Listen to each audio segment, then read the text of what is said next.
Hello everyone, great day po sa inyong lahat. Hello Pilipinas, pag-uusapan po natin ngayon yung hindi lingid sa ating kaalaman na napaka-trending ngayon. Ito, issues about sa PhilHealth. So, magbibigay lang ako ng komento regarding nun based sa kapasidad ko. Disclaimer lang, hindi ako professional or something. Okay, I'm just ordinary people dito sa Pilipinas. However, nagre-research po ako at lagi ako nakikinig sa mga abogado, sa mga advice sa mga TV station. So, nagkakaroon ako ng mga sort of ideas which is nare-research ko siya sa Google. So anyway, bago doon, i-explain ko sa inyo yung regarding issues na napaka-trending dito sa PhilHealth, no? Na walang budget nga this coming 2025. Para naman magkaroon ng idea yung mga taong hindi pa alam ito na makikita tong video na to. Okay? So yun nga, napag-usapan nga na sa BICAM na walang budget o zero budget this coming 2025 itong PhilHealth sa subsidy. So ano po ba ibig sabihin? Ang PhilHealth guys, may budget po yan siya maliban sa contribution ng miyembro.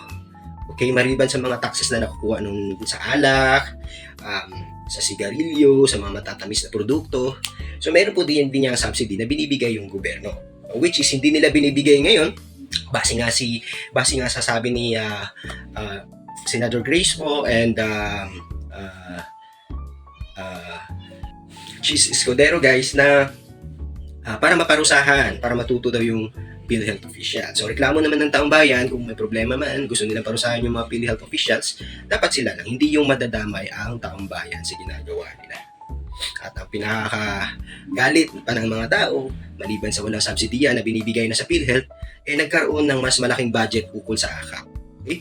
Itong AKAP guys is ayuda in short, sa kolokyan na word.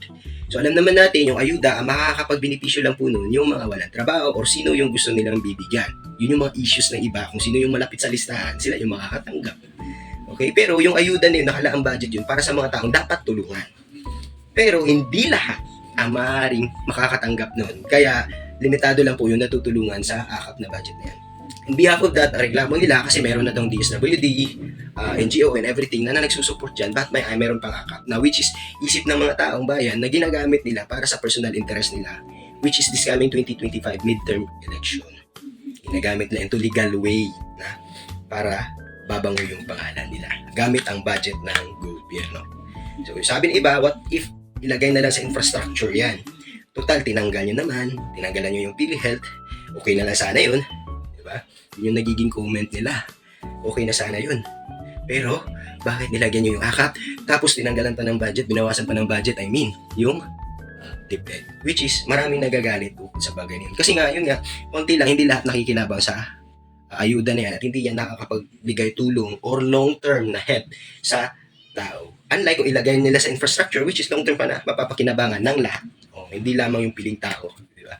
So, yun nga yung nagiging samot-saring komento at meron naman itong mga loyalist na tinatawag na pro-admin na which is dinidefend nila ukol sa mga bagay na hindi naman daw tinanggalan ng budget pero subsidy lang daw.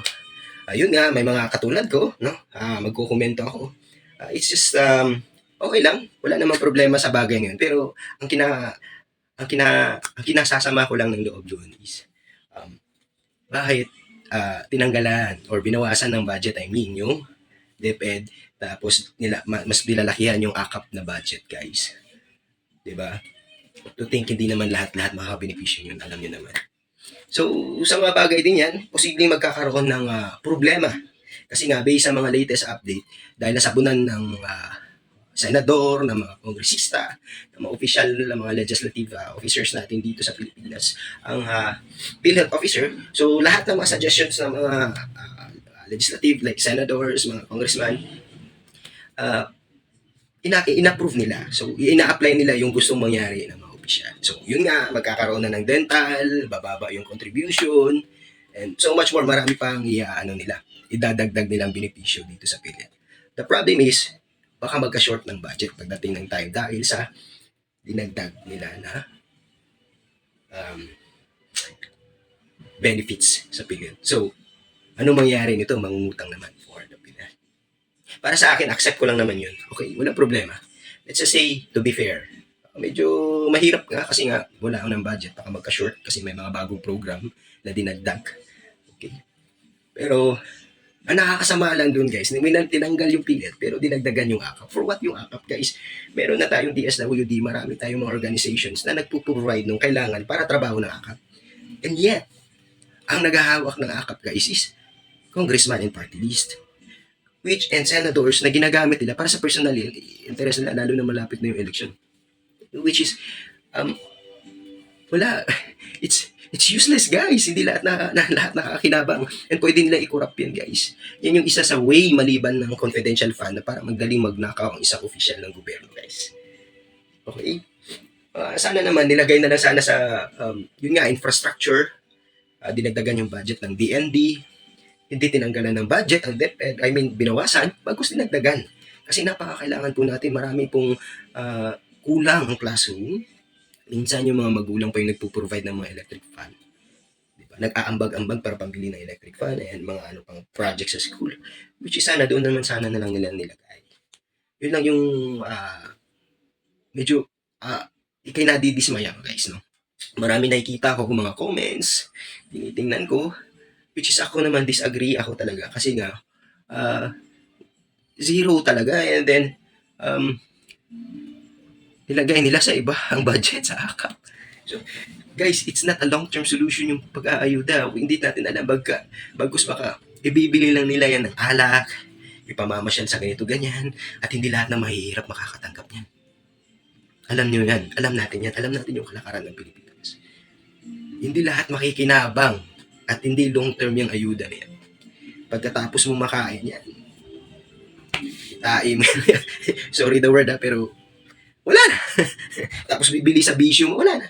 Okay, so sana kung ayaw nyo ibigay sa PhilHealth as subsidy, inilagay nyo kung saan makinabang ang lahat ng taong bayan. Kalsada, tulay, Diyos ko, ang dami pang dapat lagyan ng tulay ang Pilipinas kasi nga, more on mga islands tayo, pulo tayo. Pulo tayo. So, para mas madali and nakadagdag income yan sa gobyerno sapagkat ang traffic guys, nakakabawas income yan sa gobyerno. So na, kung dinagdag sana nila ng mga tulay or something, anong magandang proyekto para mas mabilis yung pag-travel ng mga transactions o negosyo, which is long term, no? Baka malay natin, kakuha natin, andyan pa yung pinagawang tulay or daanan. So lahat-lahat sana nakinabang. Hindi lamang yung mangingilan-ngilang tao and I don't think so if some of them, they appreciate kung anong binigay ng gobyerno. Ng AKAP, what I mean. So, do you think sapat ba? Bibigyan ng 5,000, 10,000 para makatulong sa kanila. Well, temporarily, nabubuhay sila, nakakain sila. And then, after that, wala. So, much for that, based on my, ito, sarili ko lang, sarili ko lang opinion lahat-lahat na ito. Sana hindi nyo ako husgahan or for me, my conclusion is, ginawa lang yan ng official government kasi nga malapit yung midterm election. They need money para sa sariling kapakanan nila. So, kayo, karapatan yung tanggapin yung mga benefits na mga AKAP o anong binibigay sa inyo. Pero be wise guys. Kasi sa konting pagkakamali nyo ng desisyon ng binoto ninyo, lifetime kayong magsasuffer. So maraming salamat and watch my old videos guys. Please follow me and I have a lot of accounts. Meron din ako Facebook.